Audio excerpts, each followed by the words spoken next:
দর্শক, আজকে যেভাবে 22 ঘন্টা যাবৎ ডাক্তারদের লালবাজার অভিযানের শান্তিপূর্ণ মিছিল কতটা শক্তিশালী হয় তার এক নজির দেখা গেল। আজকে তারা টানা 22 ঘন্টা ধরে লালবাজারের কাছে রাস্তায় বসে থেকে যেভাবে আন্দোলনটাকে তারা এগিয়ে নিয়ে গেছে এবং এক দৃষ্টান্ত স্থাপন করেছে যে সত্যি শান্তিপূর্ণ আন্দোলন কতটা শক্তিশালী হয়। তারা সেখানে কলকাতার বর্তমান সিপি বিনীত গোয়েলের কাছে এক অভূতপূর্ব দাবি পেশ করেছে, যেটা হয়তো আগে কখনো ঘটেছে বলে আমি অন্তত মনে করতে পারছি না। যে আপনার পুলিশ আরজি কর কাণ্ডে ব্যর্থতার পরিচয় দিয়েছে, আপনি পুলিশ কমিশনার, আপনাকে দায়িত্ব পালন না করার জন্য পদ থেকে পদত্যাগ নিতে হবে এবং পুলিশকে মেরুদণ্ড সোজা রাখার একটা হিদায়ত তারা দিয়েছে বা পরামর্শ তারা দিয়েছে। প্রতীকী সিট দ্বারা তারা ওখানে ডেপুটেশনে দিয়েছে এবং ডেপুটেশনে কলকাতা পুলিশ কমিশনার বিনীত গোয়েলকে তার পদত্যাগ করার জন্য তারই হাতে পদত্যাগের ডেপুটেশন তার হাতে জমা দিয়েছে। করে দর্শক, যে সত্যি যিনি গ্রহণ করছেন তার বিরুদ্ধে তার পদত্যাগের আবেদন নিয়ে ডেপুটেশন জমা হচ্ছে। সত্যি যদি পদে থেকে কেউ পদমর্যাদা রক্ষা করতে না পারে তার পদ থেকে চলে যাওয়াটা উচিত বলে মনে হয়। এই যে আন্দোলনটা আমরা দেখলাম, এই আন্দোলনটা কি শুধু আন্দোলন?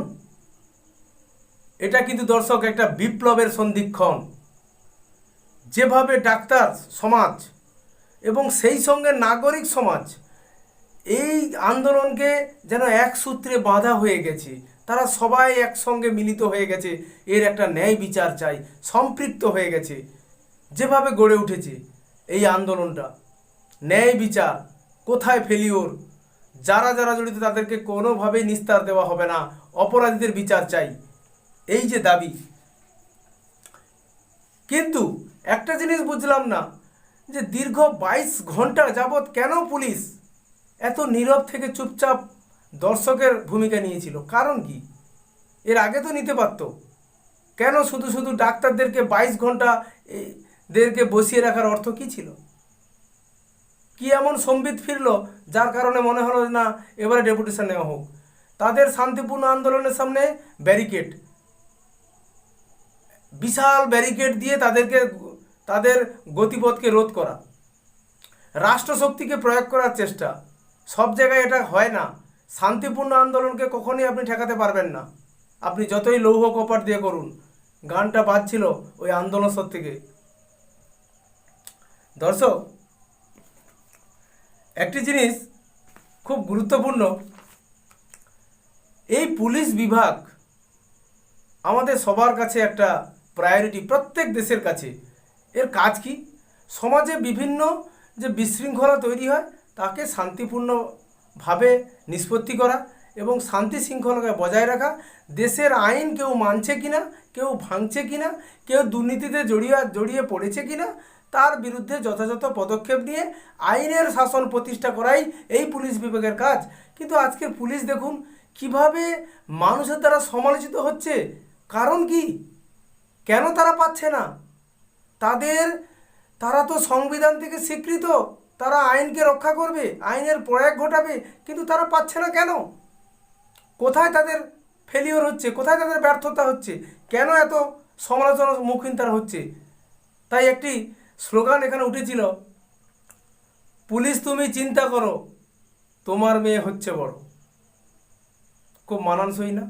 পুলিশও আমাদের মতো তো একজন মানুষ, সে তার ডিউটি করতে গিয়ে সে পুলিশ, কিন্তু আমাদের মতো রক্ত মাংস করা মানুষ, তারও একটা পরিবার আছে, তারও ছোট্ট মেয়ে আছে, ছোট ছেলে আছে। আজকে কেন? কারণ কি জানেন দর্শক?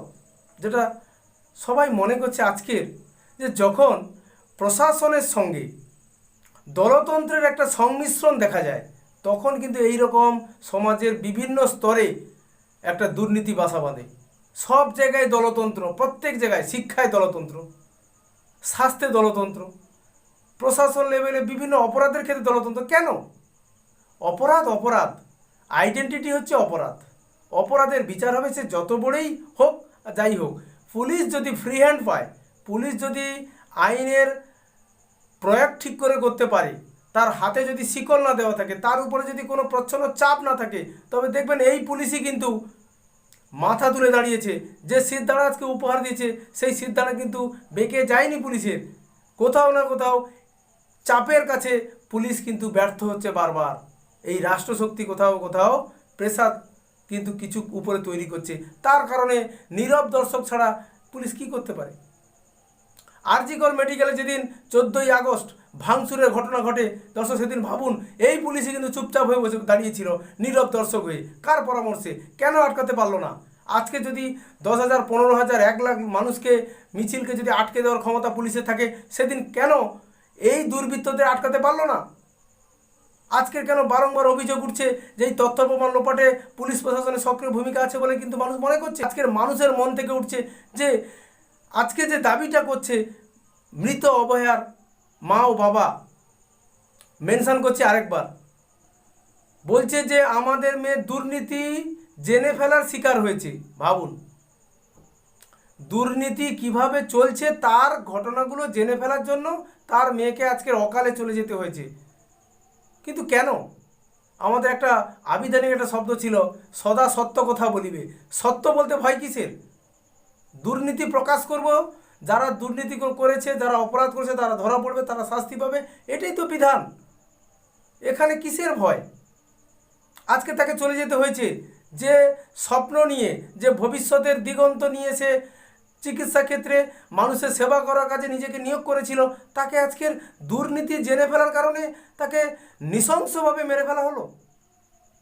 কেন ঘটবে? নাগরিক সমাজ তো এখানেই নিজেদেরকে এক সম্পৃক্ত করেছে যে আমাদেরকেও প্রতিবাদ করতে হবে, আমাদেরকেও এর বিরোধিতা করতে হবে, যেখানে বিরোধিতা হবে সেখানে পাশে দাঁড়াতে হবে। দর্শক, আজকে একটা জিনিস ভাবুন,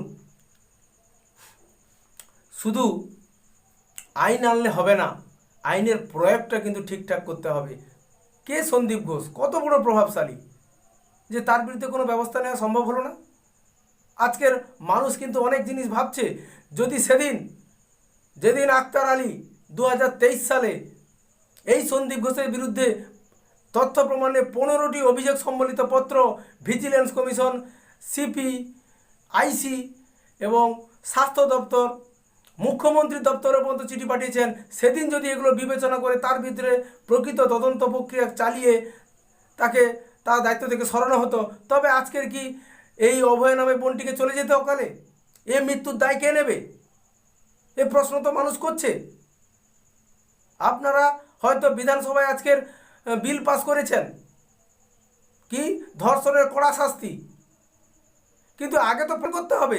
তার আগে যদি তথ্য প্রমাণকেও লোপাট করে দেওয়ার চেষ্টা করা হয়, সেটা কি করে ঠেকাবেন? আপনি তো আইন এনেছেন, আইনের প্রয়োগ হবে নিশ্চিত, কিন্তু ঘটনা ঘটার পরে যাতে তথ্য প্রমাণ থাকে, কারণ আইন কিন্তু প্রমাণ চায়, প্রমাণ ছাড়া কাউকে দোষী সাব্যস্ত করবে না, বেকসুর খালাস দিয়ে দেবে। সেক্ষেত্রে ডিপার্টমেন্টের যদি, পুলিশ প্রশাসনের যদি নিরপেক্ষ তদন্ত প্রক্রিয়া না সংগঠিত হয়, সেক্ষেত্রে কি করে সম্ভব হবে একজনকে দোষী সাব্যস্ত করানো বা প্রকৃত অপরাধীকে?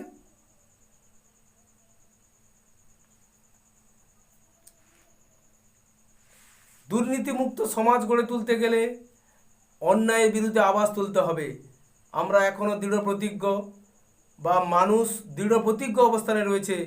এই সন্দীপ ঘোষকে গ্রেপ্তার করা হয়েছে আর্থিক দুর্নীতি দমন শাখার তদন্ত প্রক্রিয়ার থেকে, কিন্তু এই খুনের সঙ্গে তার কতটা কন্ট্রাচুয়াল যুক্ত, বা তিনি কতটা সম্পৃক্ত, কতটা তথ্য প্রমাণ লোপাটের ক্ষেত্রে তার ভূমিকা আছে, এগুলো কিন্তু খতিয়ে দেখা হচ্ছে।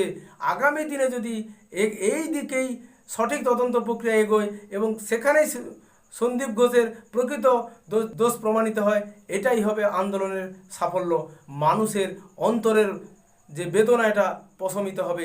আজকে যে বোনটি হারিয়ে গেছে, কি ফেরত দেবেন? কারোর সন্তান চলে গেলে তার কোল খালি হলে কি 10 লক্ষ টাকা দিয়ে পূরণ করা যায়? সম্ভব? টাকা দিয়ে সব কিছু কিনে নেবেন? এই বিবেচনা কি ঠিক? ন্যায় বিচারটা পাইয়ে দিন, যাতে একজনকে হারালেও আগামী দিনে অন্যদেরকে না হারাতে হয়। এই জিনিসটা চলে যাক, সমাজ দুর্নীতিমুক্ত হোক, এ দাবি তো আমাদের থাকবে। আজকের দর্শক, আমাদের সবারই চোখ থাকবে আগামী দিন, আগামী 5 সেপ্টেম্বর সুপ্রিম কোর্টের শুনানির দিকে, যেখানে আমরা অবশ্যই সিবিআই তদন্তের অগ্রগতির গতি প্রকৃতি সম্পর্কে সঠিক ধারণা করতে পারবো ও তদন্তের গতি প্রকৃতিটা আমরা বুঝতে পারবো। সেই দিনে ঠিক হবে এই আন্দোলনের গতি প্রকৃতি আগামী দিনে কোন জায়গায় যাবে। কারণ প্রথমেই একটা শব্দ উচ্চারণ করেছিলাম দর্শক, এই আন্দোলন শুধু আন্দোলন নয়, এটা বিপ্লবের অভিমুখ বা বিপ্লবেরই সন্ধিক্ষণ। হয় আগামী দিনে বিপ্লবের জায়গা তৈরি হবে, ন্যায় বিচার পেলে এই আন্দোলন স্থিমিত হবে, না হলে কিন্তু বিপ্লবের জায়গাও চলে যেতে পারে বা সন্ধিক্ষণ জায়গায় কিন্তু দাঁড়িয়েছে। সবাই দু চোখের নয়নের দৃষ্টি সবার রয়েছে সুপ্রিম কোর্টের দিকে, উচ্চ ন্যায়ালয়ের দিকে, যেখানে আমরা অবশ্যই সুবিচার পাবো বলে আমাদের মনে হয়। জয় হিন্দ, বন্দে মাতরম।